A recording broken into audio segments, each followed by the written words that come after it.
Sawadee Krap, and welcome to another episode here for the Funked Pod, Mindful Media and Communication. You know what we do, you know what's up because you read the title, you looked at the thumbnail, you checked the social media captions. You know we're talking about what I just said about social media. And if you're new to the podcast, you know it's the place where we usually put that media theories lens over certain issues, certain things. And today we're talking social media. Why? Well, A, because we're all on social media. B, I haven't talked about it in forever. And I know that's a big word, but it's been a long, long time since we talked about social media on the podcast. And C, it's a topic at uni right now. This week we talk about why social media is broken at university. So I was like, yeah, let's tie that in because, well, once in a while you have to think about it and think, why should you break it? Who broke it? Why is social media not social media anymore? You remember the good old days? I mean, that shows again my age now, so don't calculate, but MySpace, you and your customized background music playing on your profile, just a status about how emo you're feeling. The good old days. Now, what is it now? Yeah, exactly. So, welcome to the podcast where we are super positive, super happy-go-lucky, forward-looking, and look at why social media is broken in 2024. So, why would I get my hands dirty, hot burned at this digital dumpster fire, right? Well, A, it's part of university, but B, as I said in the intro, we're all on it. And let's jump into the obvious part, right? Attention. It's all about, and you know that, it's been like this for a while now. It's all about attention and engagement. It doesn't matter if it's positive or negative. Meta doesn't care if it's positive or negative. X certainly doesn't care about anything. I mean, just look at the current AI model they're using, Grok. Insane.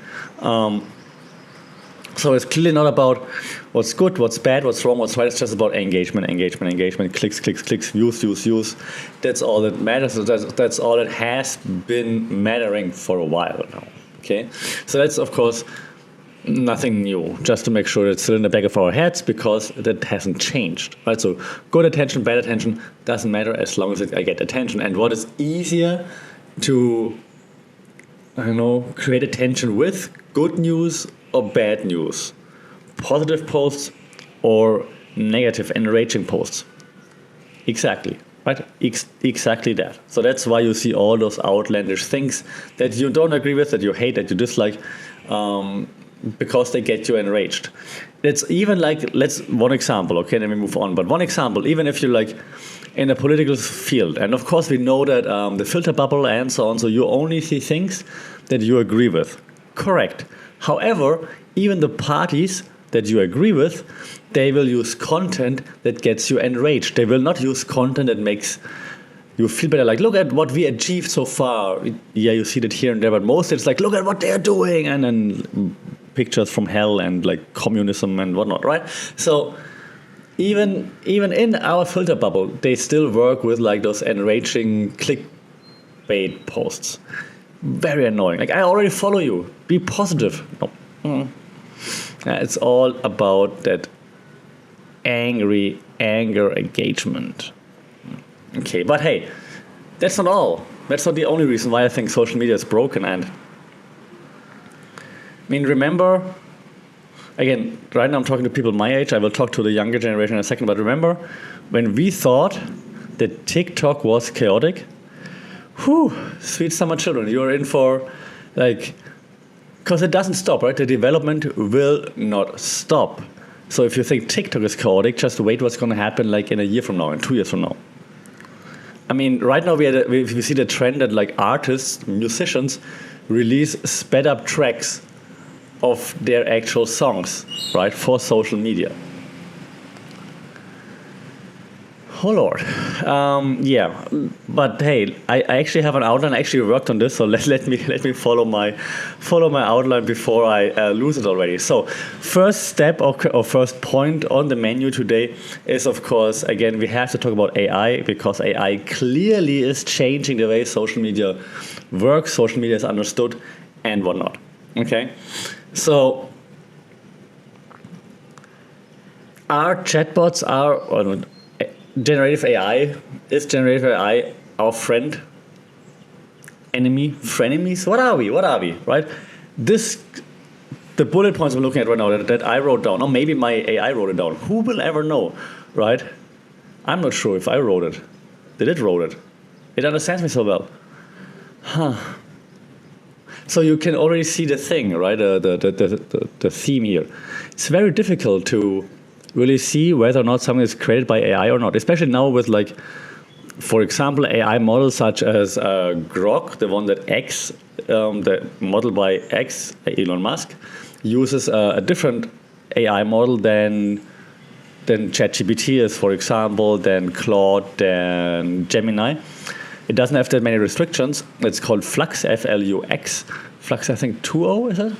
It's from Germany, actually. It doesn't really matter, but as a German, I'm like, hey, look at us. And it doesn't have those restrictions, so you can actually create famous people with it, or actual, like, faces of real people from it, which is kind of terrifying. Okay. So it's hard to say what's real, what's not real. We talked about this on the podcast a bit before. In postmodern media studies, we say that the lines between what's real and what's not real are being blurred, so that you don't really know, is that actual something that happened in real life or not? And we used to say that about curated content on Instagram, for example, right, where you only post, like, amazing pictures, photoshopped, edited, and whatnot to make yourself look amazing. And so that wasn't the real you. But now with AI, it can be completely fake and still look very real. Confusing times. So if you look at, right, the world of AI created content, up until maybe now-ish, it was fun. It was like, oh, look, it's hilarious. That person has, like, 17 fingers, haha. But we went from a person looking like a potato head to people looking like real people. There are videos out there where now people made up by AI hold up signs like, I'm just like you. Creepy. And how should we know what's real and what is not real? So I think we went from hilarious, haha, it's so funny, look how they look, to, oh my God, is it real? I don't know.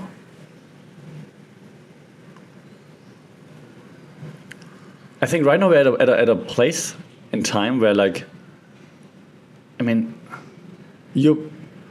if you're Gen Z, if you're at the beginning of Gen Z, or the end, so to speak, or like Gen Alpha, your grandma might be able to send you AI-generated memes. And yes, I'm exaggerating, but I'm not.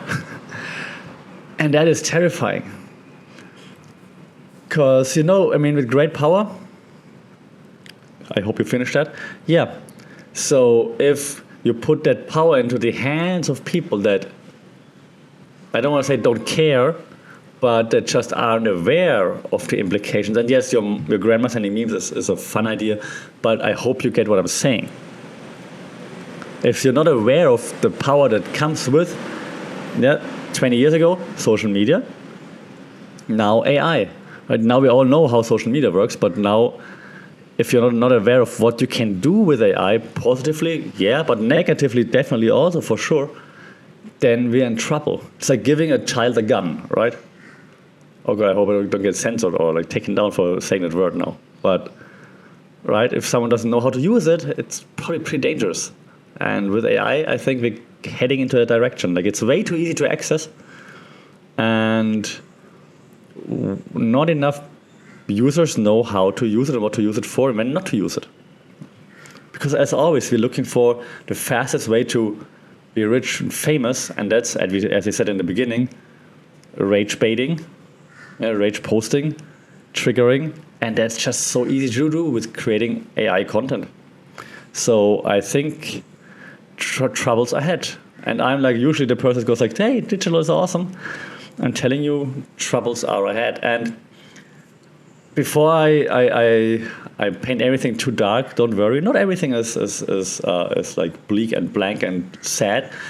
And since you're also sometimes talking about like business-related matters here, I'm going to tie this in a little bit because I do this at uni as well, of course. If you look at like digital strategies, right?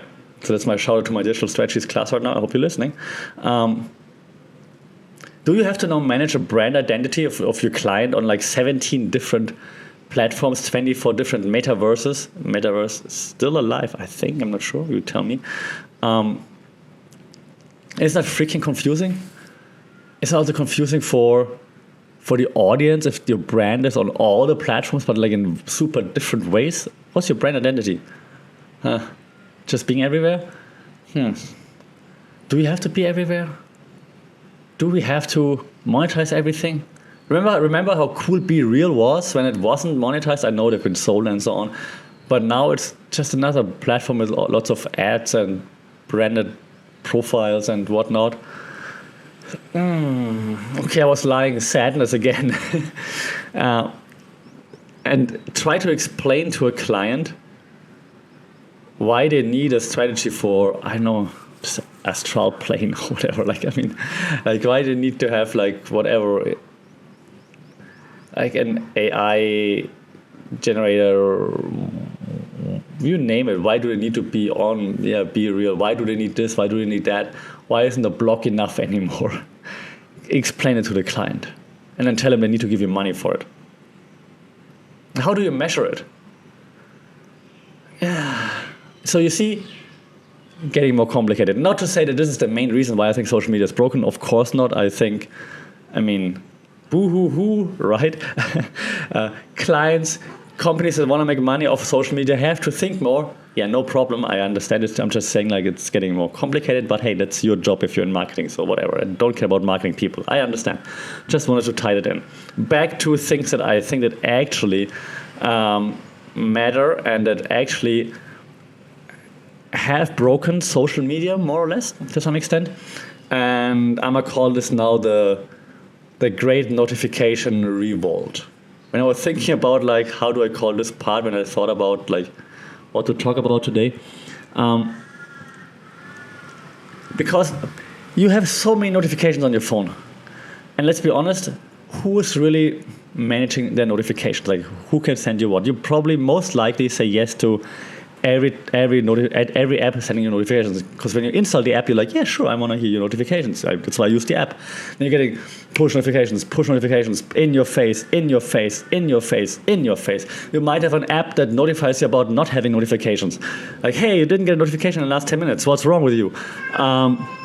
What's happening, right? So now, do notifications still matter? If there's too much of it, does it still matter, or do we ignore them? Yeah, back then, oh God, old people talking, yelling at clouds. At MySpace times, you get a notification like, someone posted on my MySpace, send me a MySpace message. So cool. Click, read, okay, that's it. Even if it was advertised back then, you're like, okay, doesn't happen that often, click on it, oh, cool. Now you get so many notifications. Do you really open them? Do you really click on them? You're probably like, most likely on your phone, you swipe them away most of the time instead of actually clicking on them, right? So notifications do not matter as much anymore. Push notifications were a great selling point early on for social media, then also for ads if you're in the money-making business. Now, it's just annoying. My whole phone is cluttered with notifications, and I don't allow notifications from every app. And I think that leads to something that I'm trying right now, and I see, again, more and more people doing this, something that I would call now maybe digital minimalism. So you're getting rid of apps, you're getting rid of notifications. You maybe get notifications once a day, like you can say like, hey, give me a summary of notifications, not like live push notifications all the time. Maybe even don't use the apps or mute them. I see this happening more and more and more. Like also statistics show that apps are being more restricted, which is good for us. Like actually taking the step like, okay, hey, I am in charge of whatever I consume, not you. Good. From a brand point of view, frustrating. Why do I develop an app and then you ignore me? But it, of course, it's because apps are annoying. That's why. So, and you might also realize that yeah, I've been doing this for a long, long time because I'm an introvert and I don't like talking to people and I don't like being disturbed. But statistics, again, and I might pack them in the show notes if I don't forget about it, the silent mode is the new loud. Yeah, more and more people are going quiet.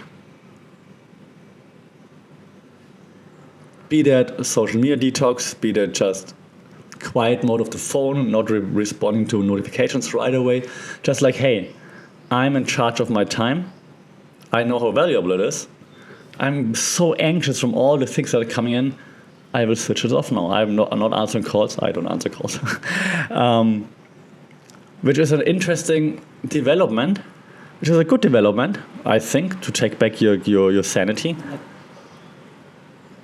From the point of view of social media, though, it's breaking it to the extent to, again, fit it into today's theme/topic, because that's not what social media was about, or thought to be about. Social media was thought to be about engagement, two-way communication, and so on. Now, it's more like, I'm gonna check it later. Like, leave me alone. And so that's why it fits to social media is broken. I'm not saying it's a bad thing. Actually, it's a good thing that more and more of us realize, hey, you're not bound to that thing. I'm recording on the phone right now. That's why I'm pointing at the camera. So we're not bound to that thing. We are in charge.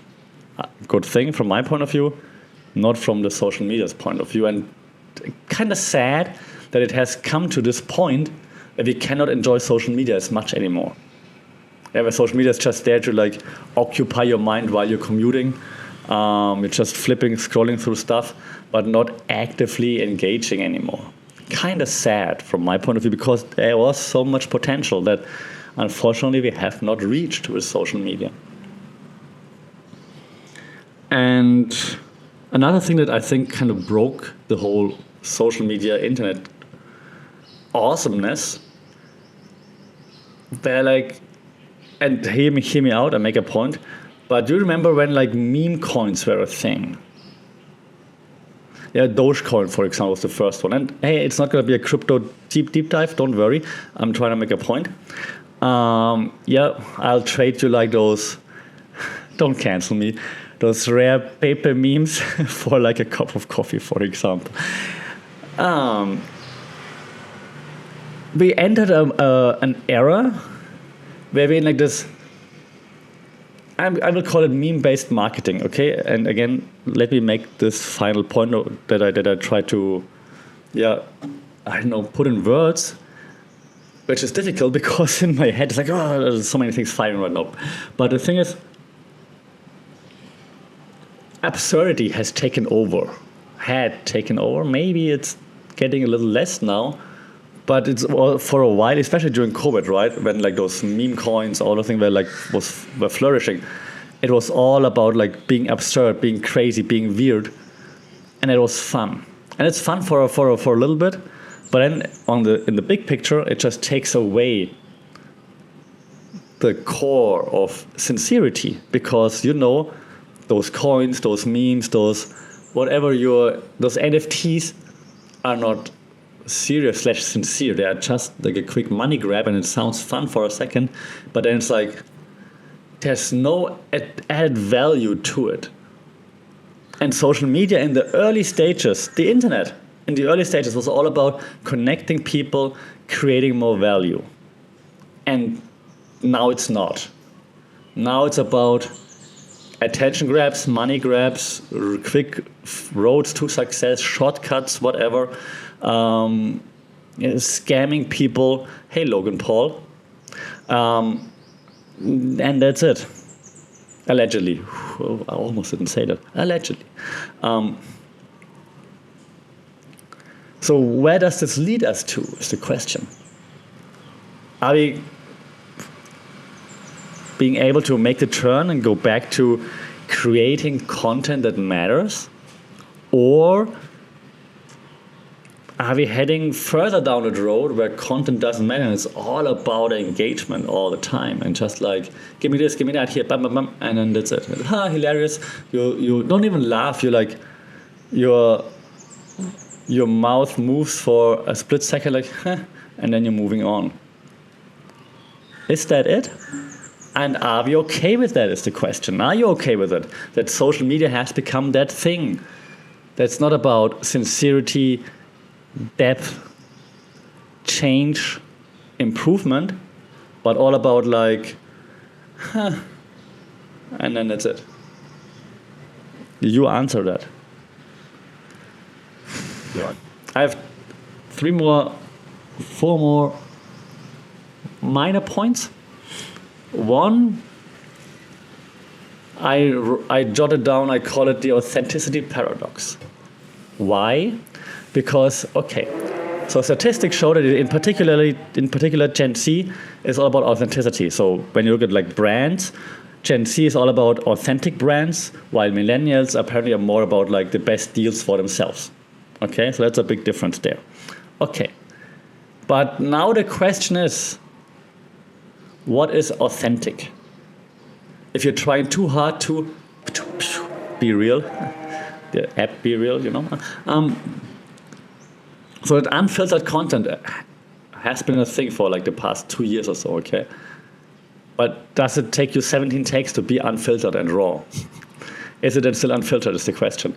Postmodernism suggests hard to say, no.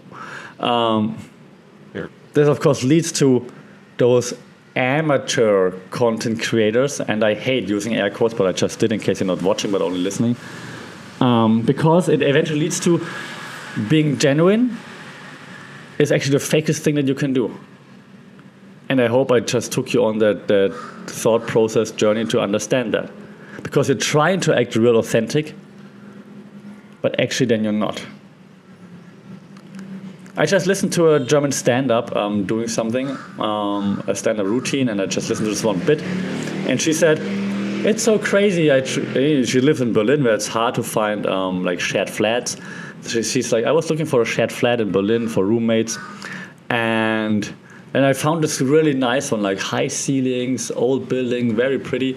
And well, yeah, because they're all vegans, I became vegan for like 3 months, but only when I was at home. Like when I went out, I wasn't vegan, of course. And then that bit continues, whatever.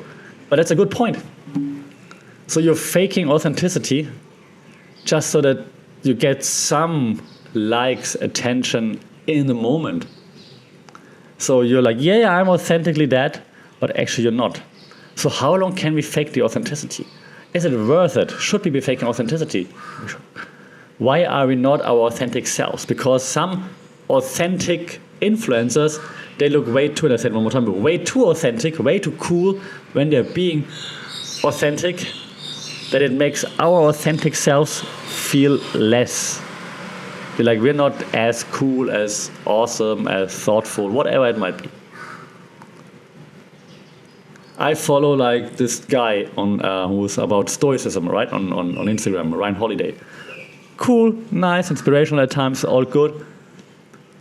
I do think sometimes, like, why is he so thoughtful all the time, and why am I not? Yeah.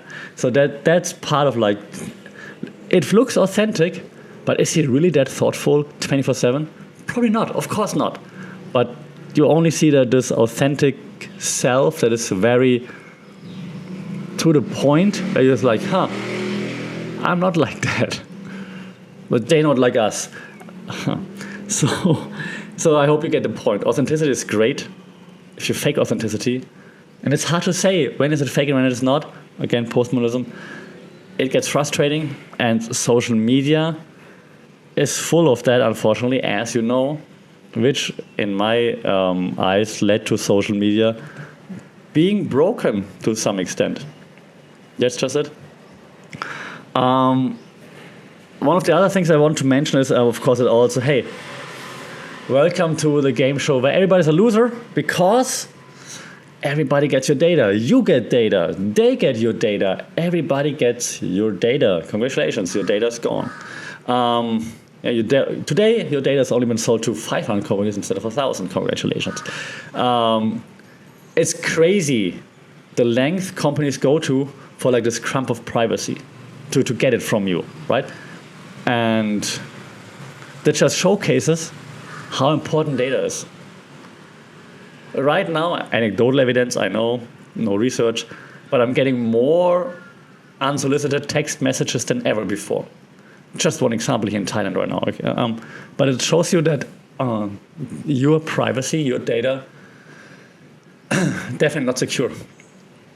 And that just, it seems still to work to just spam an audience with messages, right? Be it emails, be it SMS, be it direct messages. Even LinkedIn, I mean, hey LinkedIn, what's up with that? Even LinkedIn sells your data, so and that you're getting like, I get like 2 or 3 marketing weird job messages per day on LinkedIn. Like, what's up with that, LinkedIn? Fix it. The hell? So everybody gets your data, right? And sometimes, let's also be real, that those targeted ads, they know you better than your therapist. Like the algorithm learns fast, learns quick. So that's good. Maybe. I mean, it's great that the ad, if you see ads, and of course at least they're targeted, at least they somewhat relate to you. But if you think more deeper about it, you're like, oh, but that means they have way more data about me. They know everything. They know what I looked at. They know what I spent time on. Stop looking at that adult website. Seriously, focus. And so, do I want that is the question. And I'm always joking with my students that like I'm the only one that covers his camera on speaking of which, camera covered, that covers the camera on the laptop. And that's half a joke, I mean, there's a reason why people do that. It's half serious. So actually it's like 80% serious. Like, yeah, like who wants to see you? Yeah, of course not, but they do want to know what you're doing, want to know like what you're listening to, for example, want to know this one, because then they can sell the data. It's not like everybody's hacking you, of course not.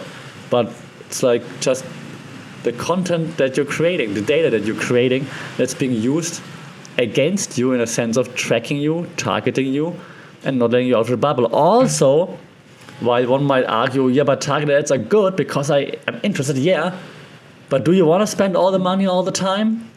Should you spend all that money all the time? Oh, that's cool. Bing. Oh, that's cool. Bing. Should you?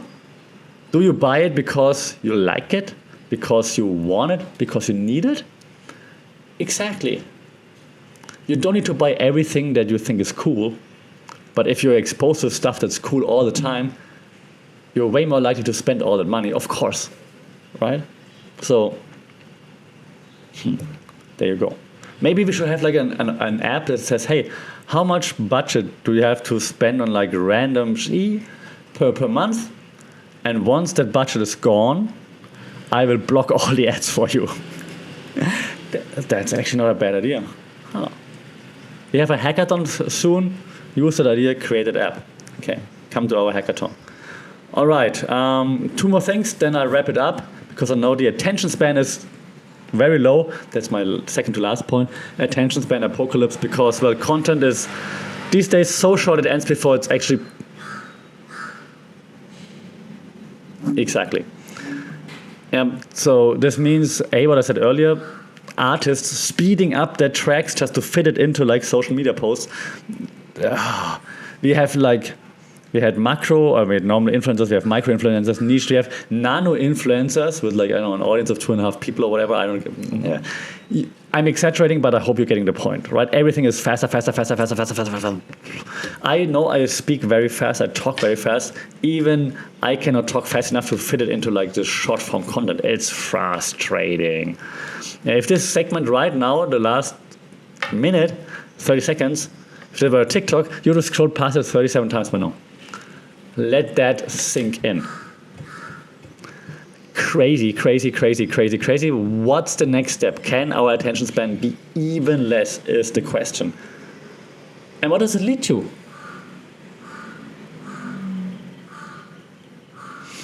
Us not being able to read whole books, not being able to pay attention in lectures, not being able to hold conversations, to actually be active in conversations, so listen, take it in, process it, and then give actual feedback, answers that relate to what the other person just said. Yes, to all of that. We see it all the time right now. That's not to blame anyone, but we do see this happening, like in particular at university, of course, where we talk with lots of people. It's happening. Less and less people are able to hold conversations, to actively take in information, process it, and then give back a unique thought, because that's not what we're doing right now in society. And that is sad. Because what's the greatest power of people, of humans? It's their mind, it's their brain, it's coming up with unique thoughts, ideas. And if we're not using that, if we're just relying on algorithms and stuff to just tell us what to think, what to like, how to be entertained, when to smile, when to cry, and so on, are we actually still human?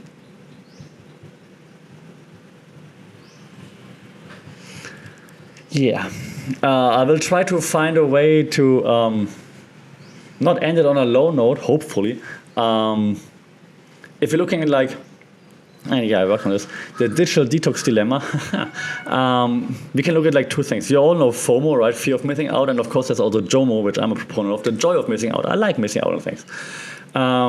It's like, hey, I'm not addicted to social media. I can quit anytime. Just let me post this real quick. Yeah, and then there are also apps, of course, that try to help you to curb the usage time and stuff like this. It's kind of funny that you use an app to actually track other apps. And so these days, it's kind of like that going offline for a week, especially here in Thailand. We have like detox retreats and stuff like this, which is cool. But I'm not hating on it, but like it's fascinating to me, and again makes just my point of social media is broken, that going offline for 5 days is a flex now. It's like, look, I don't need it, I can do it. It's like, yeah, you should be able to do it. You should be you should be looking forward to using social media, because social media should be cool, should add value to your life, should connect you with actual cool people, should enable in-depth conversation, and it shouldn't be like too much, shouldn't be anxiety-inducing, paranoia-inducing, shouldn't make you go crazy, freak out, feel worthless because you're not having followers or you're not getting engagement. It should not be like that, and having to go on detoxes should not be a thing. I'm happy we do it. I'm happy it's more of a thing. I'm happy we're taking back our time. It should not be necessary, and that's why I'm so enraged about it, because in theory, social media networking is a great thing. In real life, it is not, and it makes us need detoxes, which is frustrating. And that's my social media friends is, and don't forget to like, share, subscribe. That's why social media is broken. Let me know what you think. Am I exaggerating? Am I too old? What are your thoughts in regards to social media? Is it broken? Is it working the way it's supposed to work? Shout out in the comments on social media at funkit.pod, funkit.pod. It got me all riled up, as you can see. Leave a comment on your podcasting platform that you're listening to. That really helps. If you're leaving a review, that would be fantastic. Subscribe to the podcast at funkitpod on social media, funkitpod@gmail.com, funkitpod on all the podcasting platforms. As always, happy to have you here. Happy you paid attention to me for 30-ish minutes, 33 minutes already. So I appreciate that a lot. I know that's not a given in these times of social media and short-form content. So I appreciate that. Until then, stay safe, take care, let me know your thoughts, and we talk soon. Sawadee krap.